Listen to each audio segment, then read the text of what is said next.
Welcome back. Yes, as you've seen, Uwemoko joins us now. He is the Attorney General of Akwa Ibom State. Thank you for coming on this morning. Thank you very much.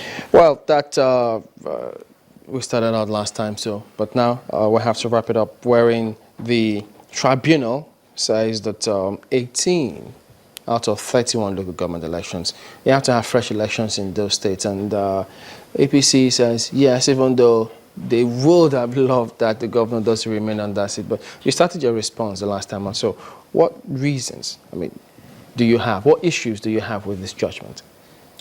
I must begin by saying that by virtue of my training as a lawyer, it's not very appropriate to discuss court judgments in the press. But it's a matter that the public has interest in. And so I take the liberty to make a few comments that will enlighten the public on the contents of the judgment. Our issues with the judgment is that the concluding part of that judgment does not align with the beginning. The judgment virtually came in two parts. It was flowing very well, and then towards the end of it, almost at the conclusion, it just veered off and entered in a direction that creates our discontent and dissatisfaction, which is basically the order of the tribunal nullifying election in 18 local governments and calling for rerun. And our principal contention is that the tribunal premised its decision on the evidence of about 4 witnesses. They mentioned PW1, they mentioned PW3, they mentioned PW35 and PW21, and said based on the evidence of these 4 witnesses, they now went out and nullified the election across the 18 local governments, which is not.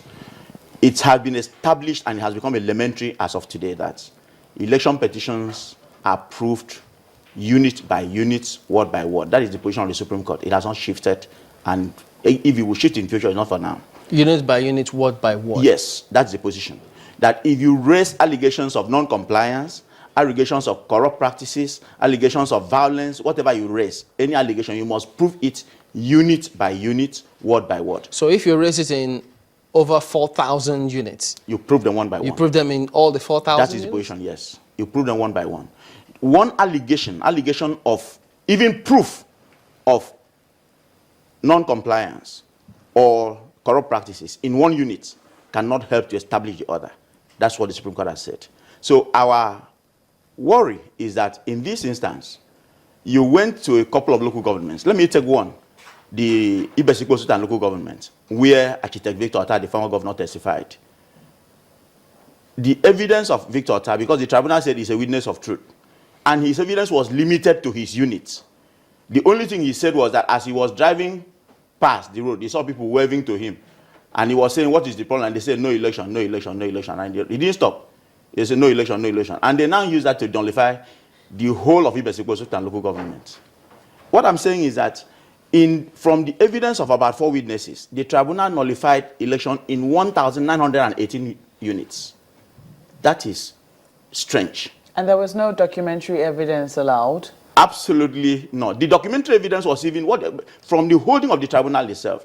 The documentary evidence presented by the petitioners were actually in proof of the respondent's case. The petitioners came to court originally and said there was no election at all in Akwa Ibom State. From paragraph 60 of their pleading, they said there was no election. And somewhere along the line, they now added, okay, there was election in some partial election in some local governments and in some wards and in some units. And they went on with that. Evidence was called, and there were manifest contradictions between the original case and the evidence laid in court. And then they now went further to produce copious documentary evidence in proof of the respondent's case and in disproof of their own allegations. One, they presented the card reader printout from INEC database. The card reader printer was admitted as exhibit 317.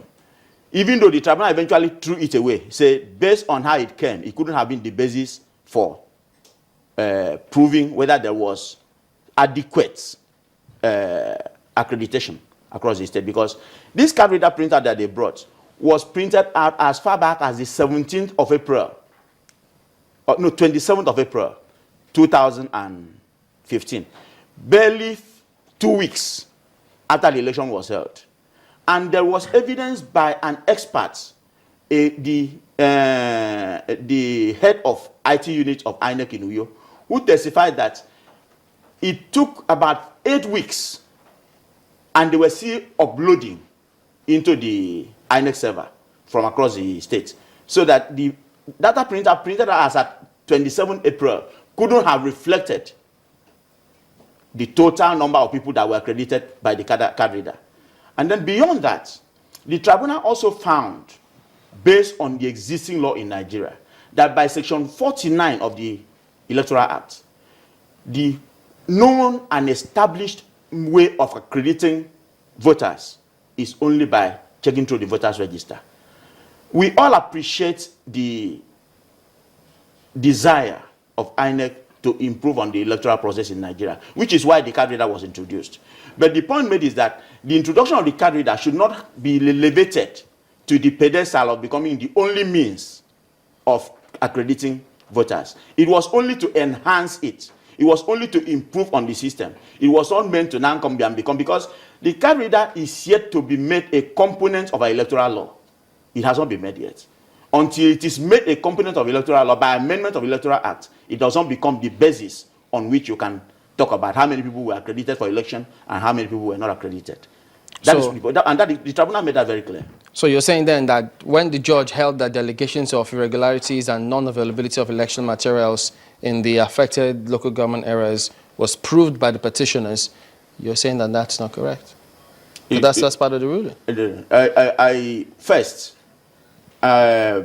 I don't think exactly the wordings of the tribunal came in exactly that manner. I have the judgment. I came with the judgment, which is officially out today for all of us to collect. So I was able to bring it up here so that we can look at it. The tribunal said that the evidence produced by the petitioners was grossly insufficient to nullify the entire election. And they made that so clear. Why? Because they relied on the card reader printout. They relied on card reader accreditation. And the tribunal said, based on previous judgments of the Supreme Court, and more importantly, the current decision of the court arising from the Lagos State petition, the Abaja and Ambode case, that the court has now come to establish for now that the card reader is not the basis, the only basis of accreditation. You can add it up.